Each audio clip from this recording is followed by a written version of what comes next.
या भुवरी गगनातुनी आलिस का तू ग मोहिनी, या हिरवळीवरी चालुनी दव बिंदू कलशात घेऊनी.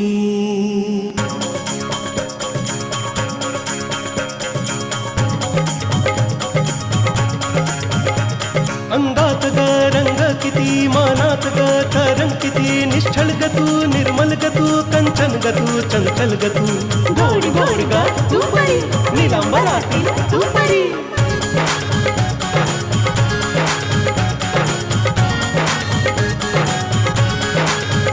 श्वासात संगीत भासतो, डोळ्यात श्रावण हासतो, गगनातली चांदणी, मृगनयन तू हांसिणी.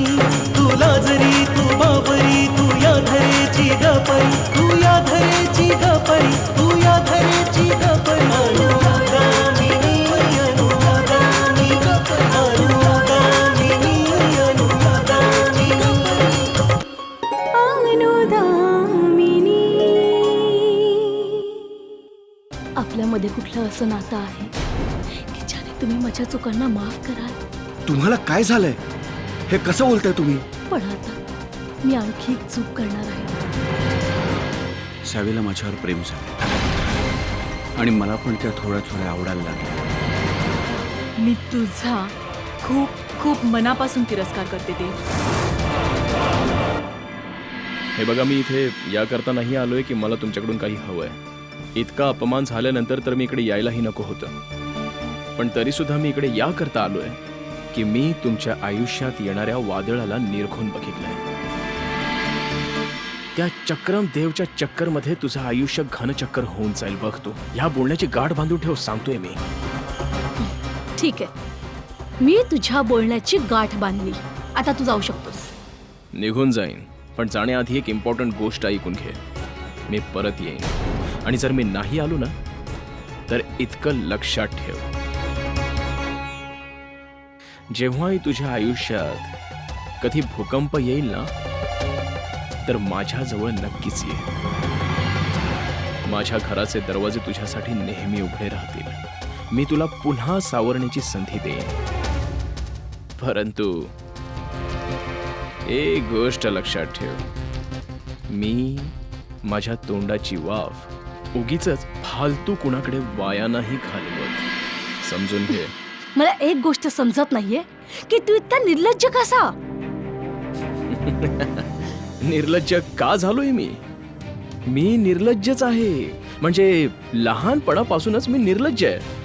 माझी आई सुद्धा मला सांगायची की बाळा, जेव्हाही लहानपणी तुला काही हवं असायचं तर तू कोपऱ्यात बसून कधीच नाही रडलास.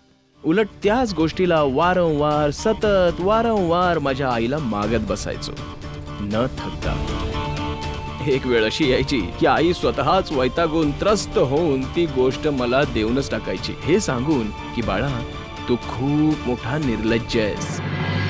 म्हणजे तू लहानपणापासूनच बेशरम आहेस. आता तू बेशरम म्हण किंवा निर्लज्ज म्हण किंवा काही म्हण, बस मी असाच आहे. अरे काय झालं? असं का बघतेस? काही लागलं तर नाही? अरे काय बोलतेस तू? कालच तर फर्स्ट क्लास फेशियल करून आलोय. आता एकदम चमकत असेल माझा चेहरा तुझ्या त्या फिल्मी हिरो प्रमाणे. हे बघ झुनूक, मला सिम्पली वाटते की तू माझ्या आयुष्यातून निघून जावं. निघून जा इथून. तुला काय वाटलं की मी एखादी सर्दी किंवा खोकलाय जे तू 2-4 लाल पिवळ्या गोळ्या घेशील आणि मी पळून जाईन इथून? झुनूक आणि वाईट वेळ जेव्हा का कोणाच्या आयुष्यात येतात ना तर जातात स्वतःच्या मर्जीने. इतकं ऐकल्यानंतर सुद्धा मी तुझ्या आसपास राहीन, तुझ्या सोनेरी वेळेप्रमाणे. आता बघायचं हे आहे की या सोनेरी वेळेला तू कसं इनकॅश करतेस ते.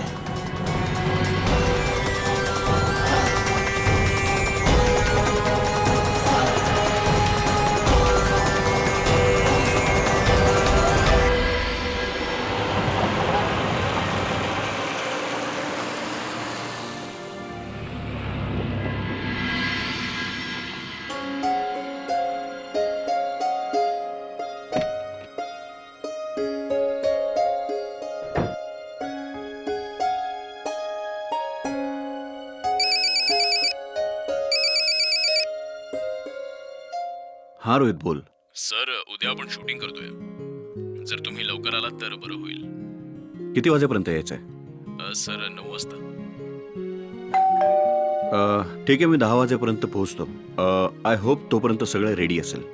Yes sir. ठीक आहे, मग आपण उद्या भेटूया. Okay, see you.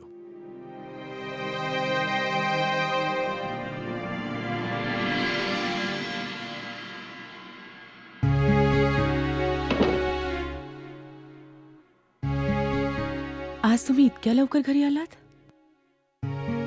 हो, ते काम जरा लवकर संपलं आणि आणि मला बाबांशी काही बोलायचं होतं म्हणून लवकर आलो. बाबा आताच तर बाहेर फिरायला गेलेत. तो जवळचा पार्क आहे ना, त्यातच फिरायला जातात रोज संध्याकाळी. चला, चांगलंय. कमीत कमी त्यांचं मन तर लागेल.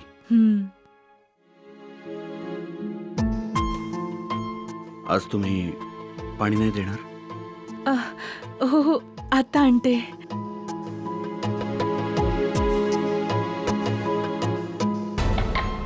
हे घ्या. मनोहाचा फोन आला होता.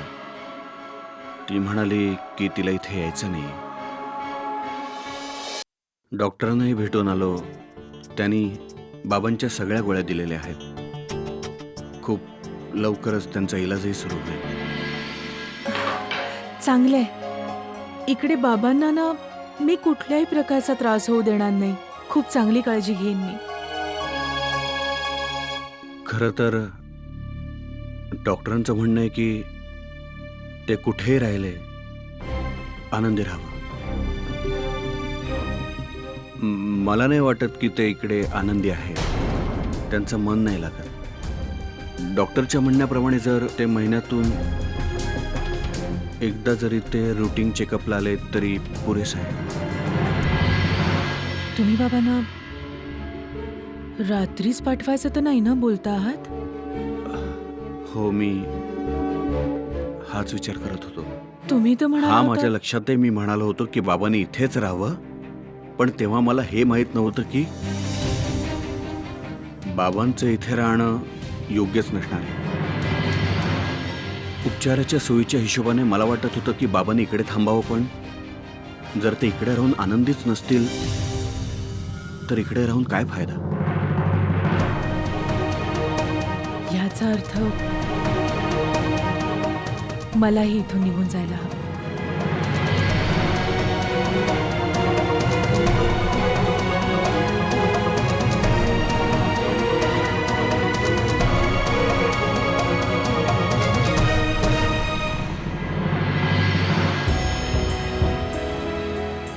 हे बघा, हे बघा, आपण ह्या गोष्टीवर आधी बोललो आहोत आणि मला नाही वाटत की एकाच मुद्द्यावर वारंवार चर्चा करून काही फायदा आहे. तुम्ही माझ्याकडे 15 दिवस मागितले होते. मी 15 दिवस दिले, पण आता त्याचा काही उपयोग तर झाला नाही. आता तुम्हाला निर्णय घ्यायला मी प्रवृत्त नाही करणार, कारण की मला लक्षात आलंय की हे जे पती परमेश्वरचा तुमचा जो कॉन्सेप्ट आहे तो मी वाटलं तरी नाही बदलू शकत. म्हणून तुम्ही जोपर्यंत इथे राहू इच्छिता राहू शकता, पण मी तुम्हाला डिवोर्स पेपर दिलेले आहेत. जर त्या बदल्यात तुम्ही काही डिमांड ठेवणार असाल तर ते ठेवा. मी तीही पूर्ण करायला तयार आहे. पण आपलं वेगळं होणंच योग्य राहील.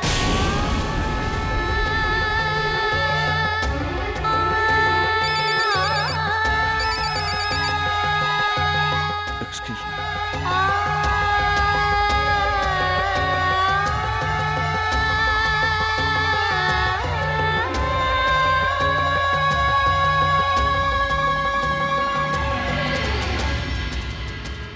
Very good. ॲब्सल्युटली फॅन्टॅस्टिक आहे. जर तुम्ही असे केलं ना तर देवचं पर्सनल लाईफ टोटली फिनिश्ड आहे. तर मी काय बोलतो, या शहराचा each and every man will be discuss this matter. Every coffee शॉपमध्ये this news will be hot news. आता तुम्ही माझा स्क्रीन प्ले फॉलो करा आणि मग तुमची स्क्रिप्ट आहे. मग बघा, तुम्ही बघा, देवच्या जीवनात आपलं सांगायला काहीच नाही उरणार. Nothing. Okay, all the best.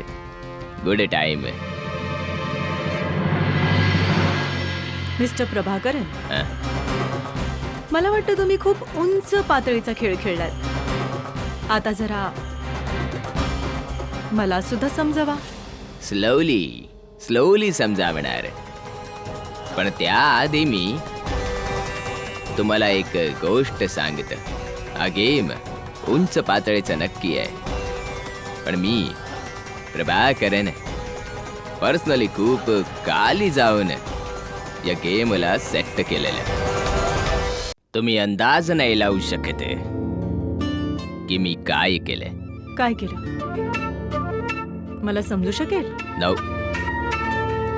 Absolutely not. Trust me, very personal. पण तुम्हाला इतकं जरूर सांगू शकतो की मी प्रभाकरन देवचे not only professional life damage करू शकतो, तर मी पर्सनल लाईफ ही डॅमेज करू शकतो. आता तुम्ही ही गोष्ट कान नीट उघडे ठेवून ऐका. मी जसे तुम्हाला सांगतो तसं सेम टू सेम तुम्ही करायचंच. नाहीतर तुम्हाला माहिती आहे मी किती डेंजरस आहे. How dangerous I am. देवने मला नीट ओळखलं. ते काय म्हणाला होता तुम्ही? नियत नीती. हा, नियत. मी नियतीशी बॅड मॅन, वाईट माणूस. I will show him how I am bad. आता जे सांगतो ते ऐका तुम्ही.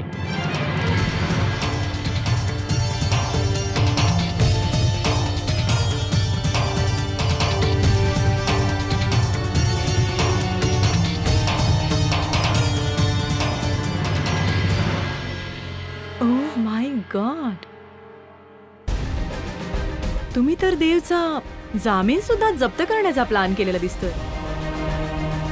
I mean, it's shocking eight exciting.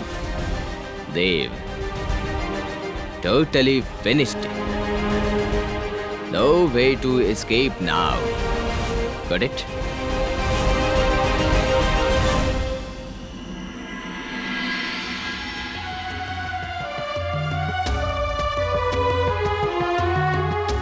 तुमच्या नजरेत या कागदांच्या तुकड्यानं काही मोल नाहीये, पण सगळं जग या कागदांच्या तुकड्यांवर जगतं, चालतं. माफ करा, मला कोणी गुलाम नकोय. तुम्ही माझ्याकडे काही दिवस मागितले, मी तुम्हाला 15 दिवस दिले. जर तुम्हाला अजून काही दिवस हवेत, मी तुम्हाला द्यायला तयार आहे. पण आपल्या या नात्याला ते नाव नाही देऊ शकत ज्याची तुम्हाला आशा आहे. हा कागदाचा तुकडा देव करता खूप महत्वाचा असेल बेटा, म्हणून याला ठेव तुझ्याजवळ.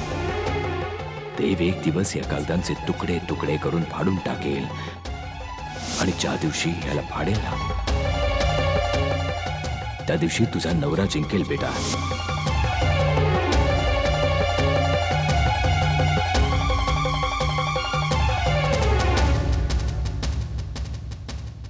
तुम्ही खरं सांगताय. आपलं वेगळं होणंच कदाचित उपाय आहे. पण मी एक स्त्री आहे, आणि एक स्त्री ज्या कोणावरही प्रेम करते त्याला आपलं सर्वस्व हरून प्रेम करते, कारण त्याच्या नजरेत प्रेमच सर्वस्व असतं. माझा दृष्टिकोन तुमच्या या कागदांच्या तुकड्यांना नाही बदलू शकत. आज मी या कागदांच्या तुकड्यांचा उपयोग करणार, कारण मला प्रेम गमवायचं नाही.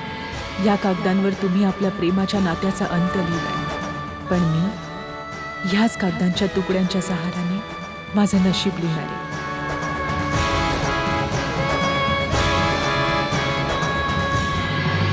जी देव साहेब, हुकुम करा. हा मेहता साहेब, मी तुम्हाला काही डिटेल्स फॉरवर्ड केलेले आहेत. त्याच डिटेल्सच्या आधारे एक रांचीचं तिकीट बुक करायचं आहे. हो, तुम्ही करून टाका. आणि होऊ शकतं की एअरपोर्टवर काही असिस्टंटची गरज लागली तर बघा जरा. हो सर, तुम्ही बिलकुल निश्चिंत राहा, सगळं काही नीट होईल. Thank you so much. हो वेलकम.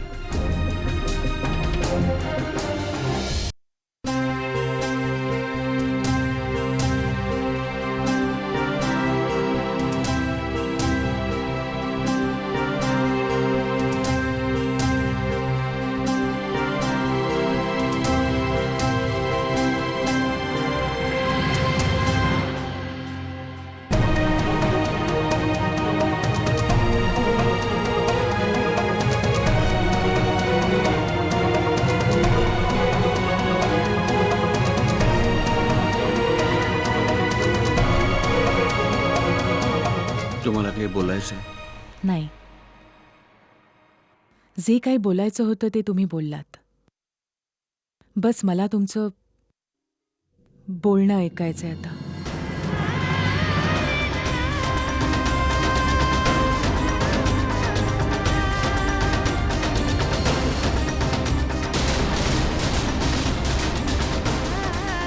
हे अश्रू नका बघू. ह्यात ना काही दुःख आहे आणि नाही पश्चाताप. ह्या डोळ्यात ना काही हीन भावना आहे की मी तुमच्या लायक नाही. मला तर ह्या गोष्टीचंही दुःख नाही की तुम्ही मला कधी समजण्याचा प्रयत्नही करून घेतला नाही. तुम्ही तर तुमच्याकडून कधी प्रयत्नही केला नाही हा अनुभव करण्याचा की मी तुमच्या लायक बनू शकते. तुम्ही तर कधीच माझ्या विश्वासाला ताकदही नाही दिली. उलट प्रत्येक वेळेस तुमच्या विचारांना जाहीर करून मला हरण्यास प्रवृत्त केले. मला ह्या सगळ्या गोष्टींचा काहीच त्रास नाही. म्हणून मला कधीही दुःखी किंवा बिचारी नका समजू. कारण मला नकोय की माझ्याबरोबरच स्त्रीच्या आत्मसन्मानाला ठेस पोचावी. हे तेच कागदाचे तुकडे आहेत जे तुमच्यासाठी खूप अनमोल आहेत. आणि कदाचित ह्याचं मोल मला त्याच दिवशी समजायला हवं.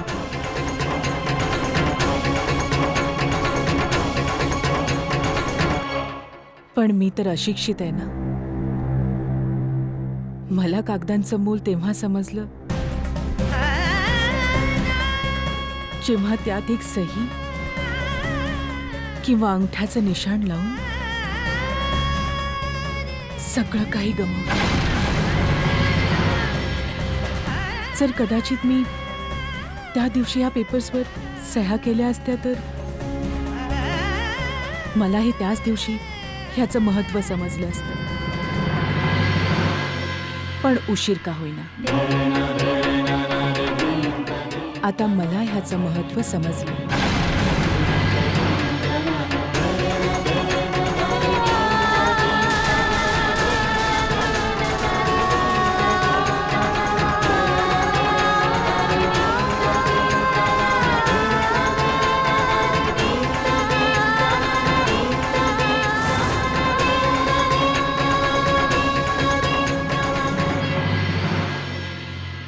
घाबरू नका. मी आज ह्या कागदाच्या तुकड्यांवर सही नक्की करणार. पण त्याआधी मला तुम्हाला तुमच्या एका गोष्टीची आठवण करून द्यायची जे तुम्ही मला थोड्या वेळापूर्वी सांगितलं होतं. मला समजलंय की हा जो पती परमेश्वराला तुमचा जो कॉन्सेप्ट आहे तो मी वाटलं तरी नाही बदलू शकत. पण मी तुम्हाला डिवोर्स पेपर दिलेले आहे. जर त्या बदल्यात तुम्हाला काही डिमांड ठेवायची असेल तर ती ठेवा. मी तीही पूर्ण करून टाकेन.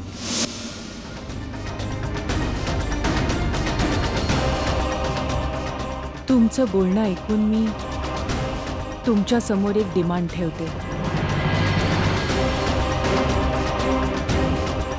आशा आहे की तुम्ही या वचनापासून तोंड नाही फिरवणार. इतकी चिंतित नका हो. मी तुमच्या समोर अशी कोणतीही डिमांड नाही ठेवणार जी तुम्ही पूर्ण नाही करू शकणार. तुम्ही माझी डिमांड पूर्ण करू शकाल. तसं तर माझ्यासारख्या मुली आपल्या मनातली गोष्ट आपल्या लोकांसमोर जाहीर करतात. पण ज्याला मी आपलं मानलं त्याला मला आपलंसं करायचंच नाहीये. तर कशी सांगणार मनातली गोष्ट? ह्यासाठीच मी आज मनातलं नाही बोलणार. आज मी तीच गोष्ट बोलेन जी गोष्ट तुम्हाला समजते. तुम्ही काय बोलताय मला काहीच समजत नाही. तुम्ही तर कमालच करताय. देवजी देवजी देवजी देवजी देवजी.